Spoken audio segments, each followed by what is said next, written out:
Warung makan Lamongannya selalu ramai pembeli dan banyak pelanggan yang sering berdatangan. Bahkan dari desa dari kecamatan lain pun banyak yang datang untuk menikmati Lamongan milik Mbok Dar. Mbok Dar baru saja membuka warung makan Lamongan ini baru 1 tahun berjalan. Dulunya beliau bekerja sebagai penjual lauk. Lauknya macam-macam gitu. Ada pecak terong, tumis kangkung, sambal goreng, dan lain sebagainya.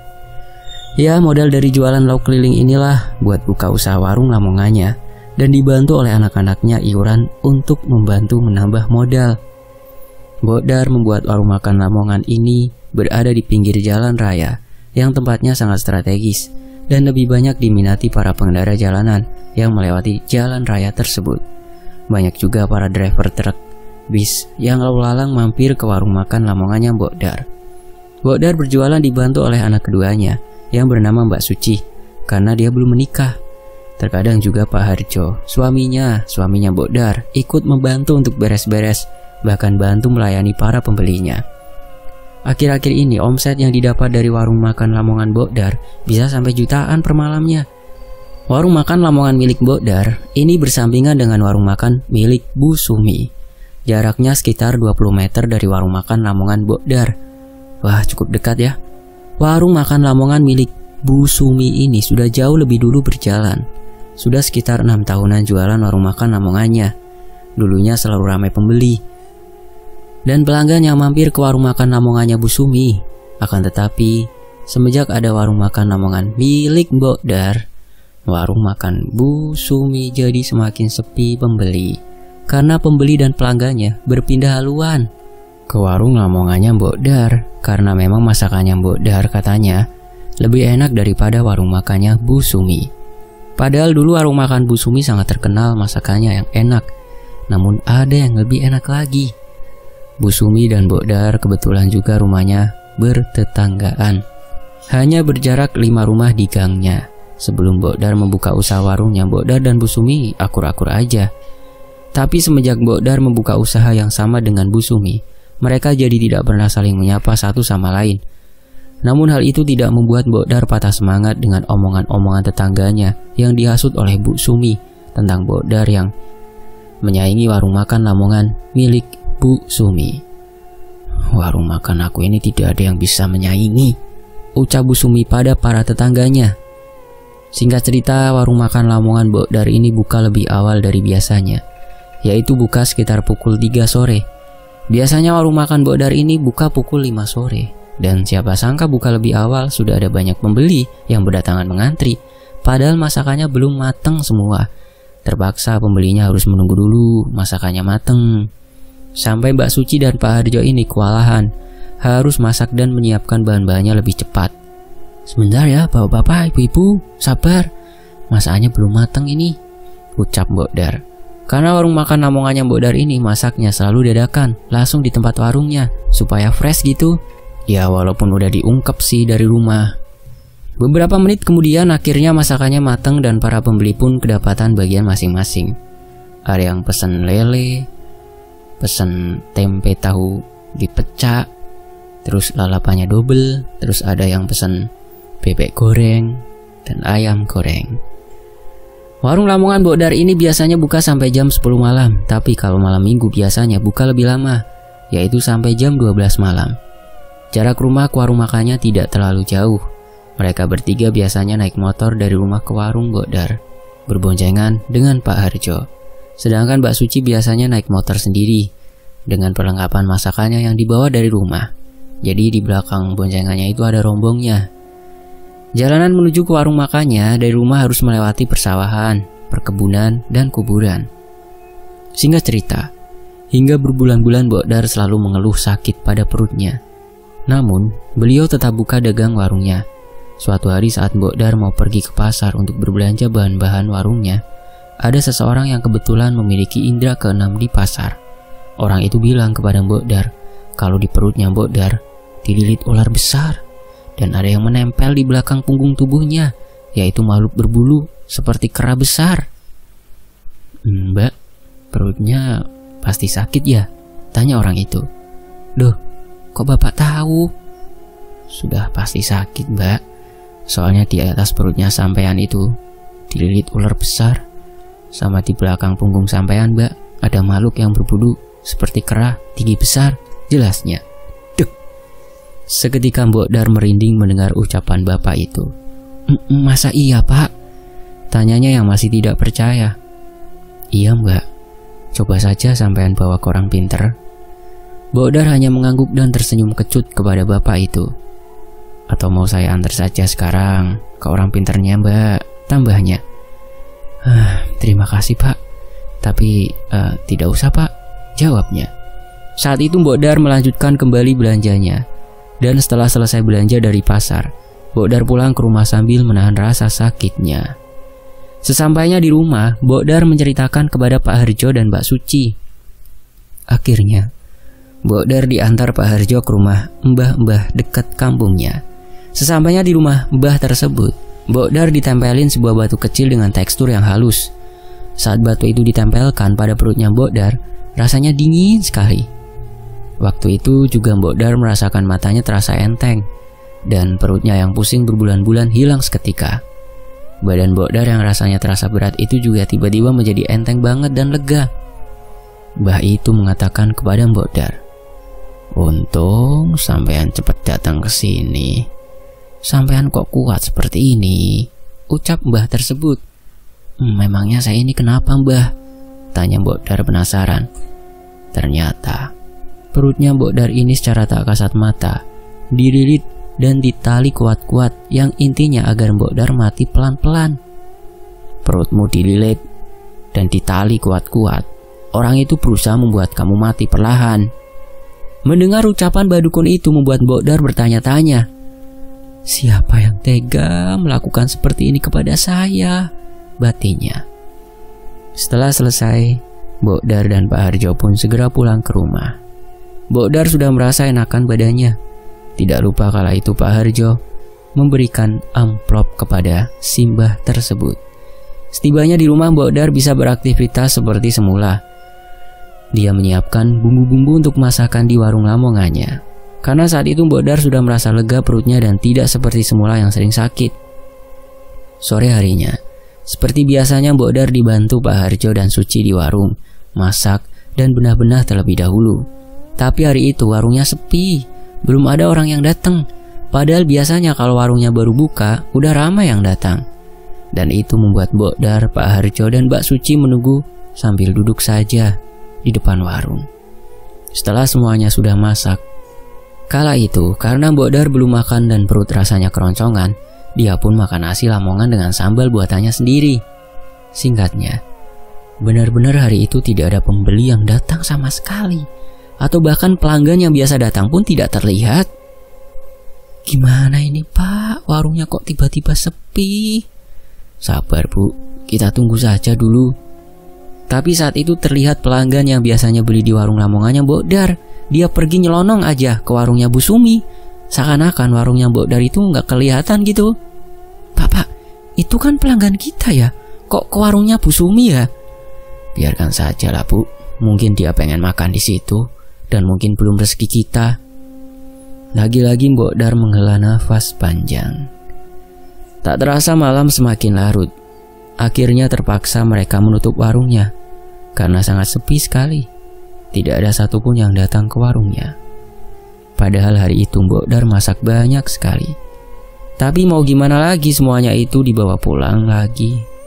Dan nantinya akan dibagikan kepada para tetangganya. Anggap saja sedekah lah.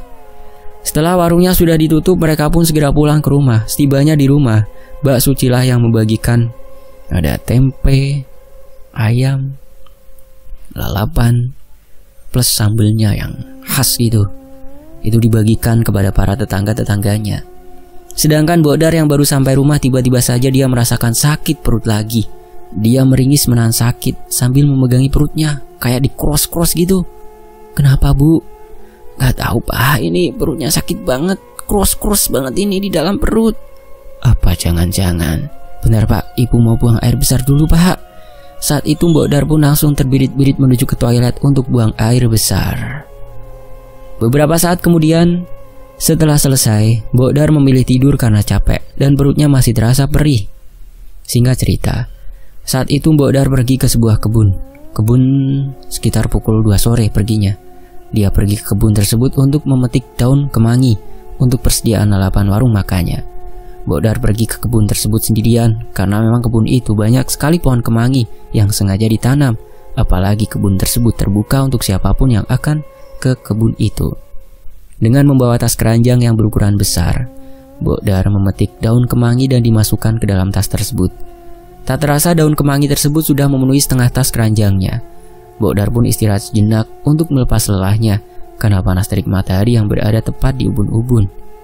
Dia duduk di atas tanah sambil mengibas-ngibaskan caping topinya untuk mengusir rasa gerahnya. Tiba-tiba saja, perut Mbok Dar ini terasa keroncongan lapar. Memang sebelum berangkat ke kebun dia belum makan siang. Karena dari siang dia dan Mbak Suci sibuk menyiapkan bumbu-bumbu untuk bahan masakannya di warung. Biasanya yang mencari daun kemangi untuk lalapan itu Pak Harjo, tapi karena Pak Harjo sedang tidak enak badan, jadi Mbok Dar sendiri yang mencari kemangi. Sedangkan Mbak Suci sedang belanja bahan yang kurang yang untuk persediaan di warung. Mbok Dar bersender di bawah pohon pepaya. Kebetulan pohon pepaya tersebut berbuah cukup banyak, dan salah satunya sudah ada yang ranum. Mbok Dar pun memetik buah pepaya, karena untuk mengusir rasa lapar dan dahaganya. Ternyata buah katesnya lembut dan manis. Mbok Dar pun menghabiskan semuanya, tak tersisa sedikit pun, hanya kulitnya saja yang tersisa.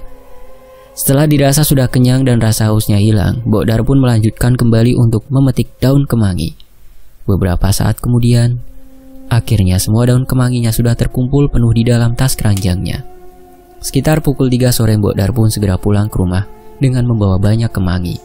Biasanya, Mbok Dar mencari daun kemangi tersebut seminggu sekali, dan sekali metik langsung banyak.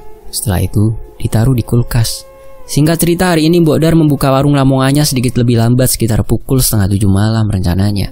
Tiba-tiba saja sehabis maghrib, Mbok Dar mengeluh kalau perutnya sakit lagi.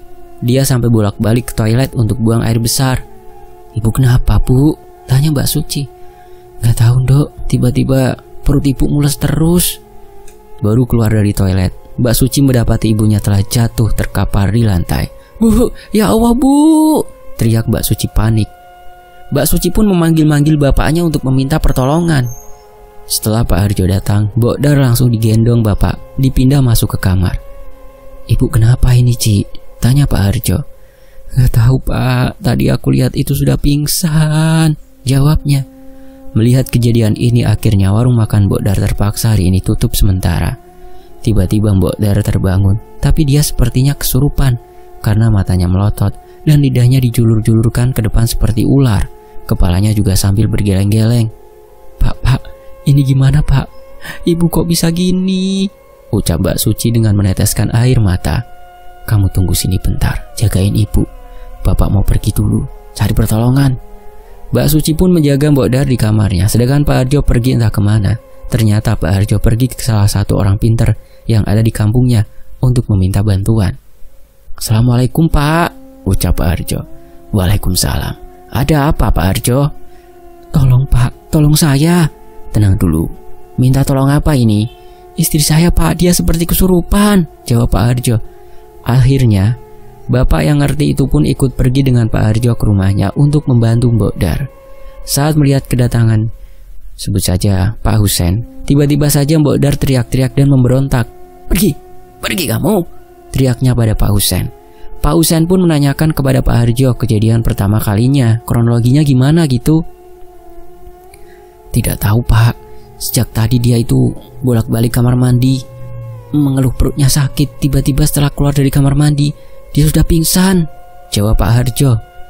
Pak Husen pun membacakan doa-doa pada segelas air putih, lalu air putih itu diusapkan pada wajahnya Mbok Dar yang melawan. Dan akhirnya Mbok Dar sudah tidak seperti sebelumnya. Pak Harjo kira Mbok Dar sudah sembuh. Malam itu juga Mbok Dar tidur lebih awal. Dan saat sedang tidur, Mbok Dar bermimpi buruk. Saat itu Mbok Dar tiba-tiba saja melihat ada ular besar di dalam kasurnya. Ular itu perlahan-lahan menghampiri Mbok Dar yang sedang berbaring di atas kasur. Sontak dia pun panik. Namun Mbok Dar tidak bisa pergi kemana-mana. Soalnya tubuhnya terasa kaku sekali melihat sosok itu. Apalagi sosok itu semakin mendekat ke arahnya Mbok Dar. Sesaat kemudian tubuhnya Mbok Dar tidak bisa digerakkan, hingga akhirnya sosok ular besar itu melilit perutnya Mbok Dar sangat kuat, dan itu membuat Mbok Dar langsung teriak kencang sekali karena kesakitan. "Ah!" teriaknya. Sesaat kemudian, Pak Harjo yang tidur di sampingnya Mbok Dar langsung terbangun karena mendengar dia teriak-teriak.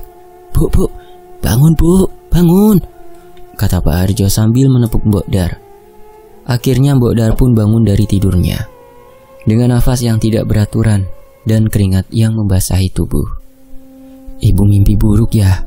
"Iya Pak, tadi ibu mimpi dililit ular besar Pak." "Udah gak usah dipikirin, itu cuma mimpi." Setelahnya Pak Harjo lanjut tidur lagi karena masih ngantuk, sedangkan Mbok Dar sedang menenangkan diri karena tidak bisa tidur lagi. Keesokan harinya, sudah biasa saja, tidak ada kejadian aneh yang menimpa. Hari itu pun Mbok Dar mulai berbelanja lagi untuk persiapan jualan dibantu oleh Suci. Memang yang membantu Mbok Dar itu Mbak Suci saja anaknya, karena anak yang pertama sudah menikah dan ikut dengan istrinya. Sedangkan anak bungsunya dia sibuk sekolah, jadi Mbak Suci yang selalu membantu Mbok Dar, karena dia belum menikah dan juga tidak ada kerjaan. Hari itu Mbok Dar berharap kalau jualannya laku seperti dulu lagi, yang omsetnya jutaan rupiah, karena kemarin-kemarin selalu sisa banyak. Akhirnya Mbok Dar bikin masakannya hanya sedikit saja, takut sisa seperti waktu itu. Sore hari pun tiba, warungnya sudah disiapkan masakan dan juga sudah dibersihkan juga. Akan tetapi warungnya itu sampai malam tetap saja tidak ada yang datang juga. Terpaksa mereka pun menutup kembali warungnya dan membawa masakan yang masih sisa, bahkan masih utuh untuk dibagikan lagi ke tetangganya. Singkat cerita, hari-hari telah berlalu. Mbok Dar sudah mendingan tidak kesurupan lagi. Akan tetapi, setiap sehabis maghrib, Mbok Dar ini selalu bolak-balik ke kamar mandi dan kejadiannya sama seperti yang waktu itu. Dia pingsan lagi dan matanya melotot serta lidahnya dijulurkan maju ke depan. Pak Harjo pun mencari orang pintar lagi, yang lain, karena yang kemarin menurut Pak Harjo kurang cespleng, sebab Mbok Dar masih tetap sama keadaannya.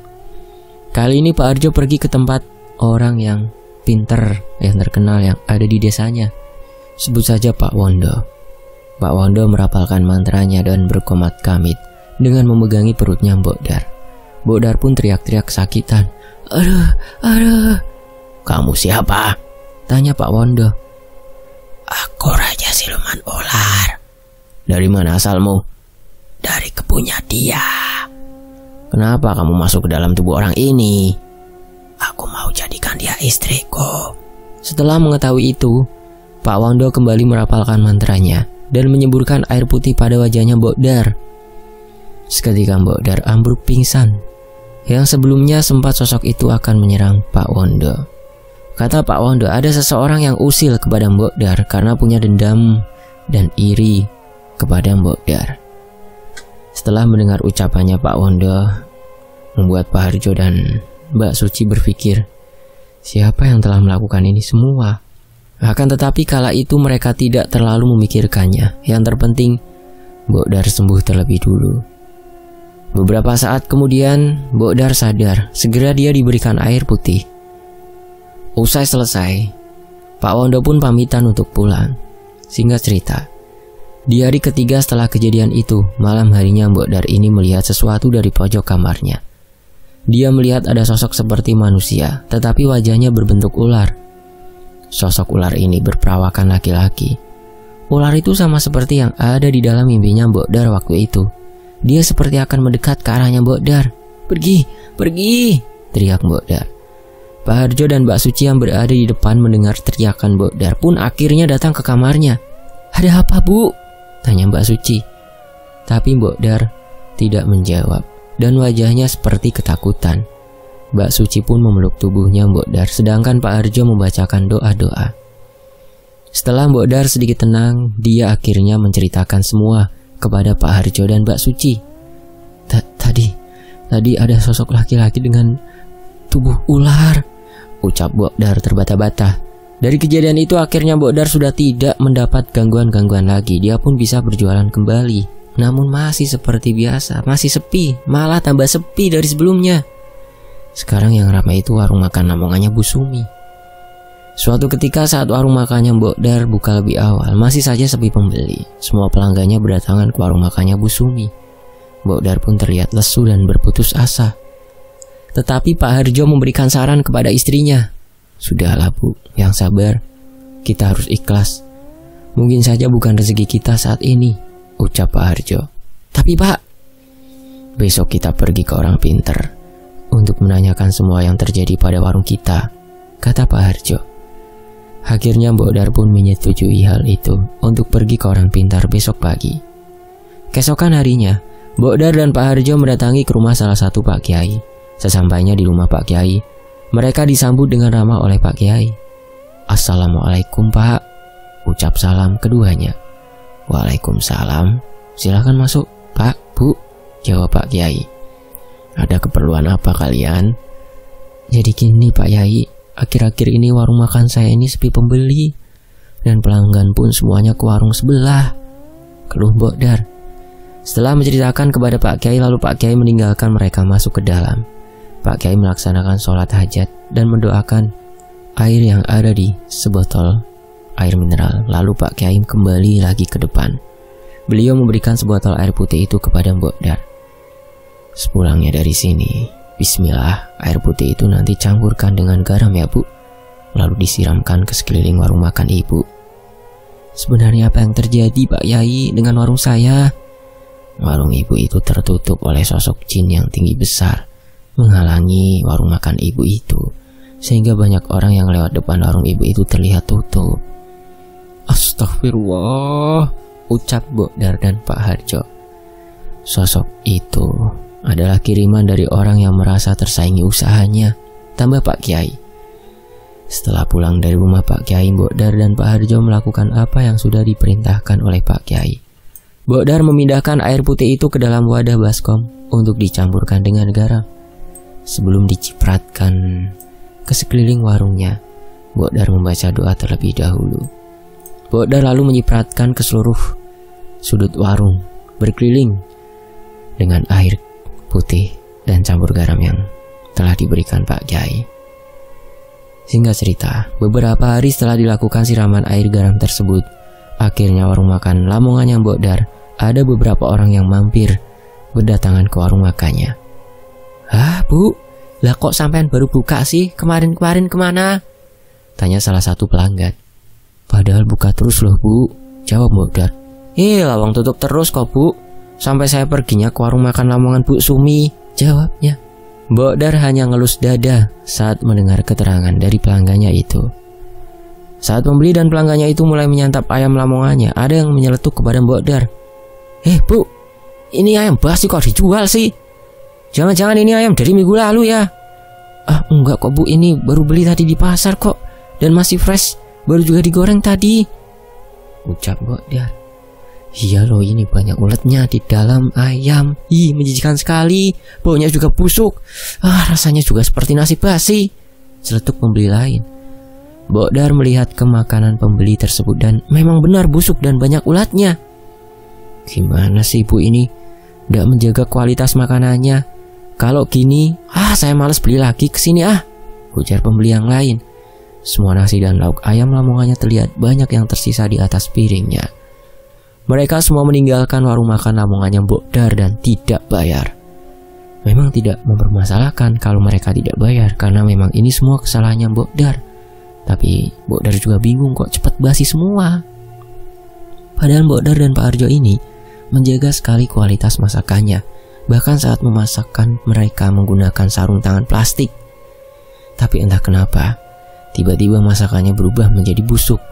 Mbok Dar dan Pak Harjo hanya bisa berpasrah kepada Allah Subhanahu wa Ta'ala. Setiap malam Mbok Dar selalu melaksanakan sholat hajat dan tahajud, dan tak lupa sholat tasbih. Setelah sholat malam, Mbok Dar tiba-tiba saja tertidur di atas sejadahnya dan masih menggunakan mukenahnya. Tiba-tiba dia bermimpi berada di alam lain. Di dalam mimpinya itu, Mbok Dar berada di sebuah perkampungan. Namun perkampungan itu banyak ularnya, dan bahkan ular yang besar saat Mbok Dar lihat di atas atap rumahnya itu berada di kampung tersebut. Ular besar itu datang menghampiri Mbok Dar dan melilit tubuhnya hingga kesakitan. Mbok Dar terus teriak minta tolong dan merintih kesakitan, namun tidak ada satu orang pun yang datang untuk menolong dirinya. Mbok Dar terus membacakan doa. Dia membaca ayat kursi hingga beberapa kali. Tiba-tiba Mbok Dar dibangunkan oleh Pak Harjo. Keadaan tubuhnya Mbok Dar terlihat berkeringat. Bahkan mukena yang dipakainya pun basah. Nafasnya pun terasa ngos-ngosan. "Bu, bangun bu, ibu kenapa?" tanya Pak Harjo. Akan tetapi Mbok Dar tidak menjawab pertanyaan suaminya karena masih syok dengan mimpinya itu. Akhirnya Pak Harjo memberikan segelas air minum untuk Mbok Dar. "Ini minum dulu bu," kata Pak Harjo. Mbok Dar langsung menengguk semua air putih itu tanpa tersisa.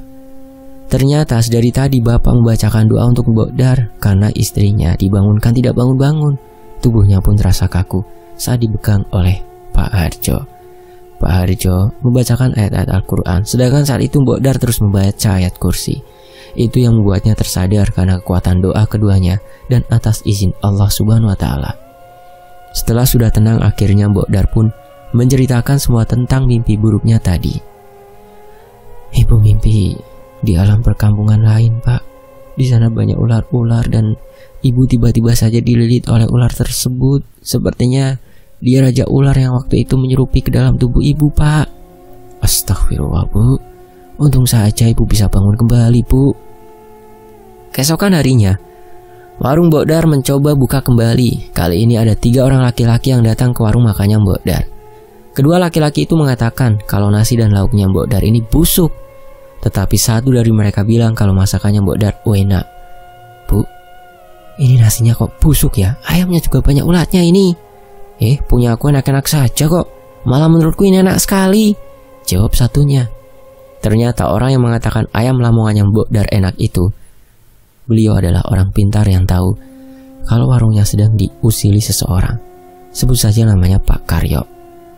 "Saya tahu kok, Bu. Warung ibu ini sedang diusili oleh pesaing ibu," ucapnya dengan santai. "Warung ibu ini dibuat supaya semua masakannya basi dan banyak ulatnya, supaya pembeli tidak mau datang lagi ke warung makan ibu. Yang setelahnya warung ibu ditutup karena sudah terbuka. Nah ini dibikin basi masakannya. Astagfirullah, kenapa dia selalu membuat keluarga saya menderita?" keluh Mbok Dar sambil meneteskan air mata. "Tenang Bu, saya akan mencoba membantu ibu," jawab Pak Karyo.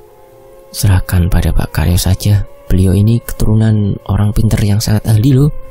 Ilmunya diturunkan kepada dia, Bu," ujar salah satu temannya. Akhirnya Mbok Dar pun mengiyakan apa yang dikatakan Pak Karyo. Rencananya akan dilakukan besok pagi. Pak Karyo akan datang lagi ke warung makan Mbok Dar. Sebelumnya Mbok Dar diminta untuk menyiapkan kembang 7 rupa dan ember besar yang diisi air. Singkat cerita, keesokan harinya Pak Karyo datang untuk membantu mengusir kiriman-kiriman dari pengirim. Mbok Dar pun sudah menyiapkan semuanya yang sebelumnya sudah diperintahkan oleh Pak Karyo. Pak Karyo lalu merapalkan mantra yang Mbok Dar juga tidak tahu apa yang dibacanya. Pak Karyo datang ke warung sendirian tanpa ditemani kedua temannya. Setelah selesai merapalkan mantra pada ember yang berisi air dan kembang 7 rupa itu, Pak Karyo lalu menyiramkan semua air itu di depan warung makannya Mbok Dar. Setelah dilakukannya ritual tersebut, akhirnya warung makan milik Mbok Dar tidak ada gangguan lagi atas izin Allah. Dan makanannya pun sudah kembali semula tidak basi atau bahkan sudah tidak ada ulat-ulat lagi. Alhamdulillah, ini insya Allah warung Mbok Dar akan ramai seperti semula, Mbok, kata Pak Karyo. Makasih ya Pak. Singkat cerita, Mbok Dar tiba-tiba mendapatkan serangan kembali. Kali ini yang mendapat serangan ada di rumahnya Mbok Dar dan keluarganya. Mbok Dar kembali kesurupan. Matanya melotot dan bahkan lidahnya dimaju mundurkan seperti ular yang berbisa. Saat itu pukul 12 malam tepat, sehingga Pak Harjo yang saat itu terbangun mendengar istrinya menjerit-jerit segera bangkit memanggil Mbak Suci dan Ari, anaknya. "Suci, Ari, buka pintunya tolong!" teriak Pak Harjo. Beberapa saat kemudian akhirnya Ari dan Mbak Suci pun keluar dari kamarnya, yang kebetulan kamarnya mereka sampingan. "Ada apa Pak?" tanya Mbak Suci. "Tolong ini tuh ibu kesurupan lagi." Mereka pun langsung bergegas menuju ke kamarnya Mbok Dar, takut terjadi apa-apa. Benar saat itu Mbok Dar sedang menari-nari sambil menyinden. Pak Harjo dan anak-anaknya langsung membacakan doa-doa sambil berzikir. Saat itu juga Mbok Dar langsung berontak dan meronta-ronta sampai akan mencekik lehernya Pak Harjo. Akan tetapi Beberapa saat kemudian setelah dibacakan doa-doa oleh Pak Harjo, Mbak Suci dan Ari, saat itu juga Mbok Dar langsung ambruk pingsan. Tubuhnya pun langsung dibaringkan di atas kasur. Hingga akhirnya Mbok Dar pun pingsan sampai pagi hari. Esok paginya, tiba-tiba saja Mbok Dar langsung melamun sesudah bangun tidur. Bahkan ngobrol sendiri seperti kerasukan lagi. Akhirnya Pak Harjo langsung pergi ke rumahnya Pak Rohim untuk meminta tolong. Beliau seorang kiai yang ada di desa sebelah. Saat itu Pak Rohim datang ke rumah Pak Harjo dan langsung membacakan doa-doa kepada Mbok Dar. Setelah didoakan ayat kursi, Mbok Dar langsung ambruk pingsan dan tubuhnya terkulai lemas. Pak Rohim meminta segelas air kepada Mbak Suci. Segera Mbak Suci pun mengambilkan segelas air putihnya. "Ini Pak Rohim, air putihnya," kata Mbak Suci. Lalu segelas air putih itu dibacakan doa-doa oleh Pak Rohim, bertawasul kepada Nabi Muhammad, kepada para gurunya. Dan beberapa saat kemudian Mbok Dar langsung tersadar dari pingsannya. Segelas air putih yang sudah didoakan oleh Pak Rohim diberikan kepada Mbok Dar. "Silakan diminum, Bu, sisakan airnya sedikit," ucap Pak Rohim sembari memberikan air putih itu. Mbok Dar pun langsung meneguk segelas air putih itu dan disisakan sedikit. Setelah meneguk air putih, sisanya langsung dibasuh ke wajahnya Mbok Dar. Namun tiba-tiba saja Mbok Dar batuk-batuk sampai akhirnya Mbok Dar muntah darah. Keluar darah yang berwarna merah kehitaman kental dari mulutnya. Astagfirullah. Mbok Dar terkena sihir santet nih dari saingan dagangannya, karena dia merasa tersaingi dan tidak mau kalah. Selama ini Mbok Dar sudah sembuh, tapi dianya selalu mendatangi dukun untuk menghancurkan Mbok Dar dan mengirim kiriman lagi dan bapak sekeluarga supaya bangkrut dan menderita. Jelas Pak Rohim. Astagfirullah, ya Allah. Iya Pak, kita itu sudah tahu sebenarnya orangnya, tapi kenapa ya dia tidak berubah, selalu seperti ini kepada keluarga kami. Sabar Pak, Bu, ikhlas, jangan dendam, biarkan saja. Kita lihat nanti beberapa hari ke depan, santet yang dikirim akan kembali padanya. Singkatnya Mbok Dar sudah sembuh total. Dia sudah mulai buka warungnya lagi dan bahkan laris seperti semula. Sementara di sisi lain, terlihat warungnya Bu Sumi itu tutup beberapa hari, dan kabarnya Bu Sumi menderita sakit-sakitan dan hanya bisa berbaring di atas kasurnya saja. Semoga dari cerita ini kita bisa mengambil pelajaran ya. Kalau mau buka usaha tuh lihat dia dulu supaya nggak ada terjadi sakit hati. Dan jaraknya dilihatlah. Mbok Dar di sini juga ya ada salahnya juga sih ya. Karena Bu Sumi sudah melakukan usahanya sejak tahun-tahun yang lalu kan. Intinya sebagai manusia kita sama-sama saling menjaga perasaan lah ya. Mengalah gitu. Yang paling penting kan keselamatan kita, kesehatan, ketentraman, ya nggak? Dan demikianlah, mohon maaf kalau ada salah kata ya. Saya pamit dulu, sampai jumpa di kisah lainnya tetap di Tony FS. Wassalamualaikum, alhamdulillah.